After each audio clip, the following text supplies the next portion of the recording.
Scott Morrison was thrilled to announce his latest bout of online shopping. An additional 1 million Moderna doses from the European Union member states. But the good news quickly became a reminder of the lack of Pfizer purchases in the first place. Well, the hindsight heroes will always make their case. Some much-needed foresight from Atagi recommending Moderna for Aussies aged 12 to 59. The PM confirming his children will get the vaccine. We're planning for that here at our household, for our girls to be vaccinated. Sorry, I meant his other children, after complaints over what's been seen as a disproportionate allocation. The Commonwealth will surge more than 400,000 additional doses of Pfizer and Moderna in Victoria over the course of September. Good. Were you expecting a heads up on that before it was announced? Well, it's hard to know what to expect really, isn't it? With a third of today's 392 cases coming from Melbourne's north, Victoria is concentrating its vaccine blitz in the most urgent postcodes. Postcodes where there are case numbers, where perhaps not enough people have been through the vaccination program. In New South Wales, there was a tiny bit of optimism, just enough to make you want to swear like a sailor. Oh, gosh. The Chief Health Officer confident the state will reach 80% first dose vaccination by Tuesday or Wednesday. And then my challenge to the New South Wales community is let's get to 90% the following week. And let's also work across our most disadvantaged communities to make sure that no one is left behind. Recording another daily cases figure in the thousands, journos made the most of the Premier's final daily media briefing. Do you have at all a concern that the lack of this setup, which lots of people in the public tune into, is going to send that impression that we've reached a turning point in the pandemic that we haven't reached yet? Of course, but we never said that we would change this format every day. Quite the contrary. Whilst there will be ample information provided on a daily basis, I won't necessarily be the one providing that information on a daily basis. I need a clear head. Well, someone who always has a clear head is epidemiologist Professor Catherine Bennett. Thanks for talking to us tonight. Obviously, communication has been vital throughout this pandemic. What do you make of the decision by Gladys Berejiklian at the height of this to step away from the microphones and the cameras?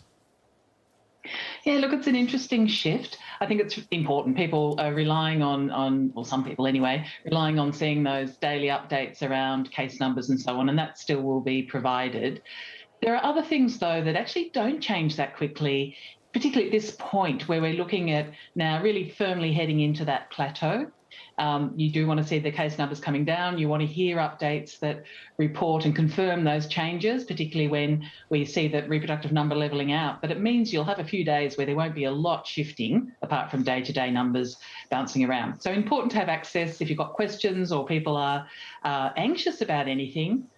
Also important to have good news communicated, but there are other ways to do it too, not just daily media conferences. So getting the balance right, a shift in messaging might not be a bad thing now because there's such great news around vaccines and other things that actually putting that across a whole lot of channels will hopefully just keep spurring Sydney and New South Wales on through these important next weeks as this peaks, but also you start to see those very sure signs that this is under control. But Catherine Bennett, isn't this more than just about shifting the messaging?